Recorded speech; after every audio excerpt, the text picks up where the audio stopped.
Hello friends, कैसे हैं आप सब। मैं Sakshi ma'am study point Lalganj by Mahendra sir के इस चैनल पर आप सबका स्वागत करती हूँ। मुझे आशा है कि आप सब स्वस्थ होंगे, मस्त होंगे और अपनी अपनी पढ़ाई में व्यस्त होंगे। तो जैसा कि आप सब जानते हैं कि जो क्लास 10th का चैप्टर फर्स्ट था लाइफ प्रोसेस, वो चैप्टर एंड हो चुका है और अब हम उसमें जानते हैं कि कहाँ कहाँ से क्वेश्चन बनते हैं, कौन कौन सा एरिया उसमें से इम्पोर्टेंट है, वो सब के बारे में आज हम बात करने वाले हैं। तो उसमें जितने टॉपिक थे, 4 टॉपिक मैंने बताया था कि पहला न्यूट्रिशन होता है, फिर रिस्पिरेशन होता है, उसके बाद फिर ट्रांसपोर्टेशन होता है, डाइजेशन, और उसके बाद एक्सप्रेशन होता है।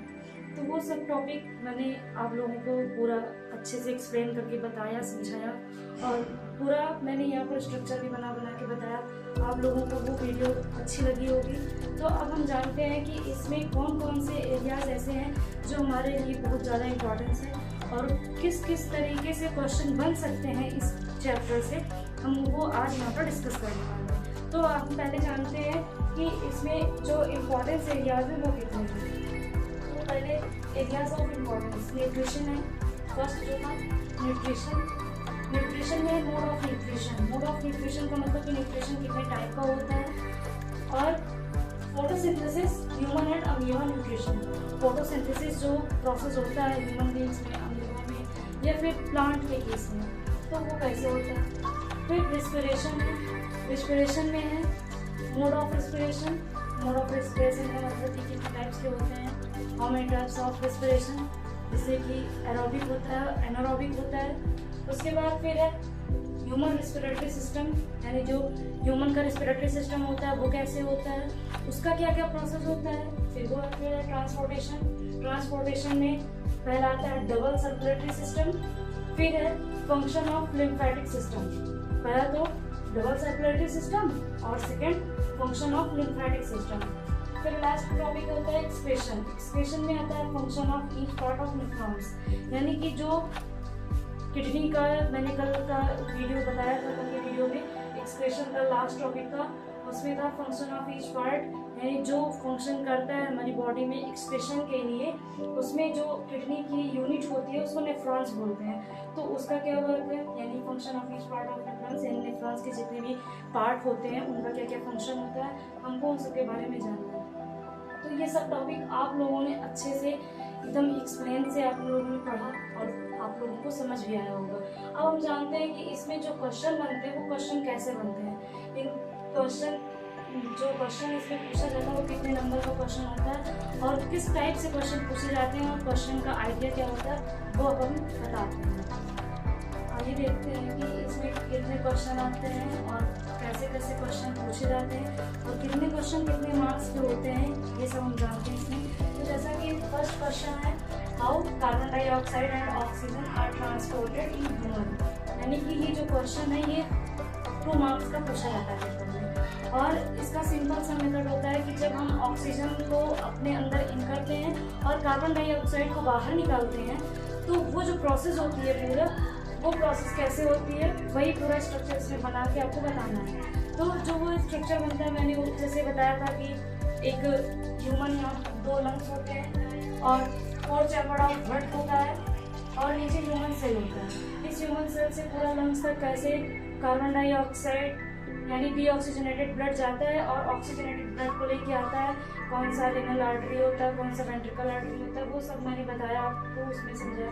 तो वही सेम क्वेश्चन, वही सेम प्रोसेस यहाँ पर होगा, वही क्वेश्चन है, उसका आंसर वही होगा कि जो 2 लंग्स हैं, 4 चैम्बर ऑफ हार्ट है और उसके बाद 1 ह्यूमन सेल है, उसमें कैसे डीऑक्सीजनेटेड ब्लड जाता है और ऑक्सीजनेटेड ब्लड आता है, वो पूरा जो स्ट्रक्चर बनाता है वो सेम क्वेश्चन वही है। फिर दूसरा है define transpiration and demonstrate the process of transpiration, यानी ट्रांसपिरेशन क्या है उसको हमें डिफाइन करना है and demonstrate the process of transpiration, यानी इसके एक्सपेरिमेंट डिमॉन्स्ट्रेट क्या हो सकते हैं ये हमको बताना है इसमें। तो ये जो क्वेश्चन पूछा जाता है ये 3 नंबर का हो जाता है, 3 मार्क्स के ये क्वेश्चन आते हैं। तो इसमें जैसे मान लीजिए कि मैंने कोई पॉटेड फ्लावर ले लिया, यानी कि कोई फ्लावर है वो पॉट में लगा हुआ है, अब उसको मैंने ऐसे वैसलीन का कवर कर, वैसलीन के यानी कि जो ये कवर किया हुआ है, ये बेल जार है और उस बेल जार में मैंने वैसलीन लगा करके इस प्लांट को कवर कर दिया।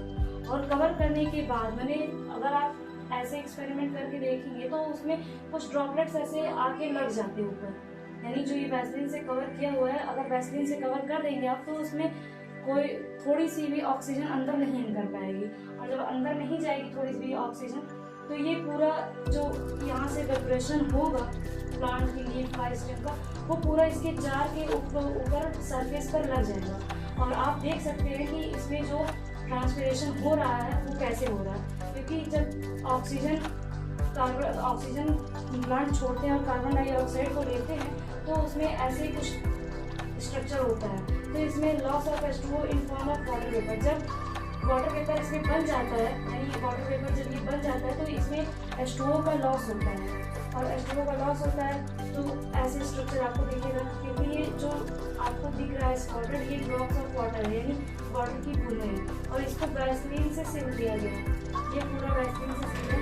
और इसके एक्सपेरिमेंट में हम देख सकते हैं, we will take a potted plant, मैंने एक पॉटेड प्लांट लिया और उसको कवर कर दिया बेल जार से, फिर seal Vaseline jelly and then observe, मैंने उसको वैसलीन जेली से सील किया और उसके बाद ऑब्जर्व किया तो उसमें देखा कि किन्हीं H2O ड्रॉपलेट्स, यानी छोटे छोटे जो H2O के ड्रॉपलेट्स हैं वो आकर के उसके सरफेस पर लग चुके हैं। तो यही जो ड्रॉप आकर के ऊपर उसके सरफेस पे लग जाता है, ये पूरा ट्रांसपिरेशन हो जाता है। इसकी डिफिनेशन उनको आसानी से बता देनी है और उसके बाद उसका पूरा एक्सपेरिमेंट कैसे होता है आप ऐसे लिख सकते हैं उसमें।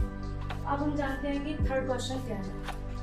तो थर्ड क्वेश्चन है, draw the structure of stomata under microscope, यानी कि जो स्टोमाटा है उसका स्ट्रक्चर ड्रॉ करना है, जो माइक्रोस्कोपिक स्ट्रक्चर होता है उसका स्ट्रक्चर ड्रॉ करना है और ड्रॉ करने के बाद उसका नॉमिनेशन करना है। तो स्टोमाटा का स्ट्रक्चर कुछ ऐसे बनता है, यानी कि जो लीफ में पोर होते हैं, वो पोर जिससे लीफ के जो प्लांट के लीफ होते हैं वो अपना फोटोसिंथेसिस का प्रोसेस कंप्लीट करते हैं, पोर का फॉर्मेशन करते हैं, वो कैसे करते हैं। तो उसमें जो छोटे छोटे पोर्स होते हैं उन्हीं को स्टोमाटा कहा जाता है। और स्टोमाटा को जब लीफ के एक स्टोमाटा को जब हम लेकर के माइक्रोस्कोप में देखते हैं तो उसका स्ट्रक्चर कुछ इस टाइप में दिखता है।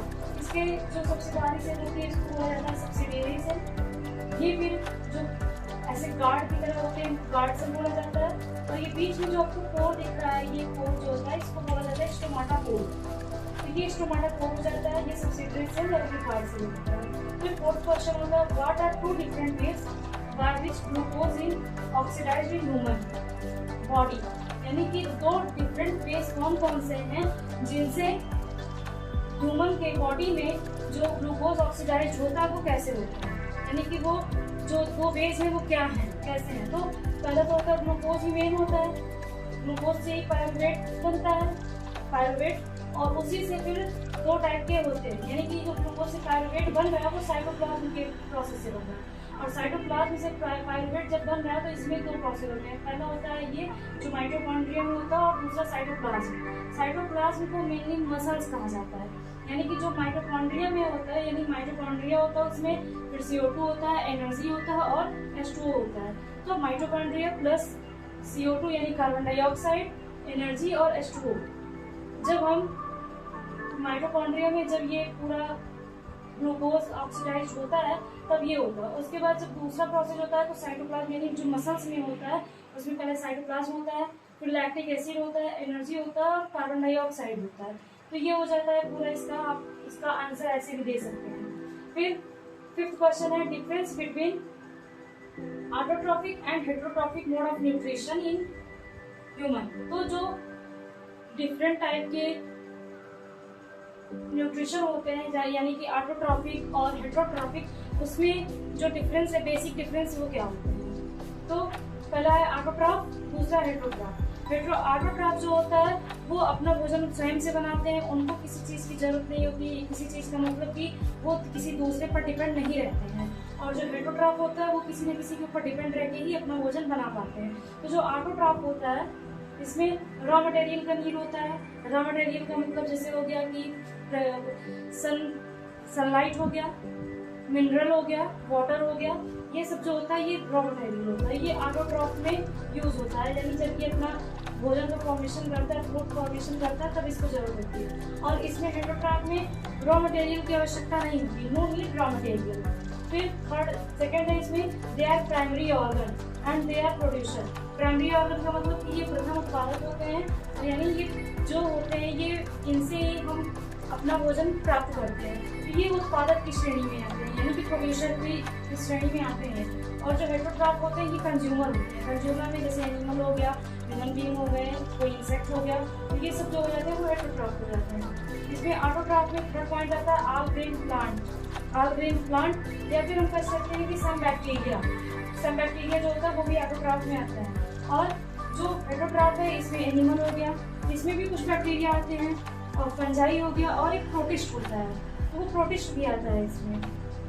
तो जो ऑटोट्रॉफ है इसमें ऑल ग्रेन प्लांट होते हैं, जो हेटरोट्रॉफ है इसमें एनिमल, बैक्टीरिया, फंजाई या फिर प्रोटिस्ट, तो ये हो जाता है। अब 5 क्वेश्चन तो ये हो गया। अभी 2 क्वेश्चन हम और जानते हैं कि कैसे 6 क्वेश्चन और 7 क्वेश्चन उसमें कैसे क्वेश्चन वो पूछे गए हैं और किस टाइप के क्वेश्चन वो हैं। 6 क्वेश्चन है हम लोगों का differences between arteries and veins. ये जो क्वेश्चन है 6, ये भी 2 नंबर के आते हैं। तो इसमें डिफरेंस बताना है, आर्टरी और वेन्स में क्या डिफरेंस होता है उसको लिखना है। तो जैसे आप शॉर्ट फॉर्म में लिख सकते हैं, या फिर आप अगर अच्छे से बुक को पढ़े या फिर जो वीडियोस देखा है आपने उसको अच्छे से आपने पूरा एक्सप्लेनेशन देखा है तो आप उसको देख सकते हैं और अपने आप से भी बना सकते हैं कुछ पॉइंट। जैसे मैंने यहाँ पर लिखा है आर्टरी और वेन्स। तो आर्टरी की जो वॉल होती है वो थिक होती है और वेन की वॉल थिन होती है। इसमें हाई प्रेशर होता है आर्टरी में और वेन में प्रेशर लो होता है। आर्टरी ऑक्सीजनेटेड ब्लड को कैरी करता है और वेन जो होता है वो डीऑक्सीजनेटेड ब्लड को कैरी करता है। और इसमें जो ल्यूमेन होता है आर्टरी में वो नैरो होता है और जो वेन में ल्यूमेन होता है वो वाइड होता है। फिर आर्टरी में वॉल्व जो होता है वो प्रेजेंट नहीं होता है और वेन में वॉल्व प्रेजेंट होता है। और जो वेन होता है इसमें वॉल्व तो प्रेजेंट होता है, बट जो आर्टरी होता है इसमें वॉल्व प्रेजेंट नहीं होता है। तो ये क्वेश्चन हो जाता है आर्टरी और वेन्स में जो डिफरेंस बताने के लिए क्वेश्चन आता है ये हो जाता है। और उसके बाद जो 7th क्वेश्चन है difference between aerobic and anaerobic respiration. ये मिनिमम 3 मार्क्स के क्वेश्चन पूछे जाते हैं और इसमें एरोबिक और एनारोबिक में डिफरेंस बताना होता है। तो जैसे यहाँ पर मैंने 3 पॉइंट लिखा है, आप इसके आगे 4 पॉइंट 5, 6, 7 कितने भी पॉइंट आप पढ़ा सकते हैं। तो यहाँ पर एरोबिक में ऑक्सीजन की रिक्वायर होती है, एनारोबिक में ऑक्सीजन की रिक्वायर नहीं होती है। और जो एरोबिक रेस्पिरेशन होता है इसमें एनर्जी का प्रोडक्शन होता है अधिक से अधिक, और जो एनारोबिक होता है इसमें एनर्जी लो होती है, यानी इसमें एटीपी टोटल 38 एटीपी बनते हैं, जिसमें 36 एटीपी एरोबिक में होते हैं और 36 एटीपी में टोटल 38 एटीपी टोटल बनते हैं, जिसमें 36 एटीपी जो होता है वो एरोबिक कंडीशन में पाया जाता है और 2 एटीपी एनारोबिक में पाया जाता है। और एरोबिक में प्लांट और ऑल ऑर्गेनिज्म आते हैं, जैसे जो प्लांट हैं और जो हायर प्लांट होते हैं वो आ जाते हैं। और जो एनारोबिक होते हैं इसमें muscle cell and some bacteria आते हैं। तो ये ऐसे कुछ डिफरेंसेस आप लिख सकते हैं इसमें। ये क्वेश्चन जो चैप्टर आपका फिनिश हुआ था लाइफ प्रोसेस का, उसके कुछ क्वेश्चन मैंने आपको बताया, समझाया। आपको ये वीडियो अच्छी लगी होगी, मैं ऐसा आशा करती हूँ। अगर आपको वीडियो अच्छी लगी हो तो लाइक, शेयर एंड सब्सक्राइब करना ना भूलें।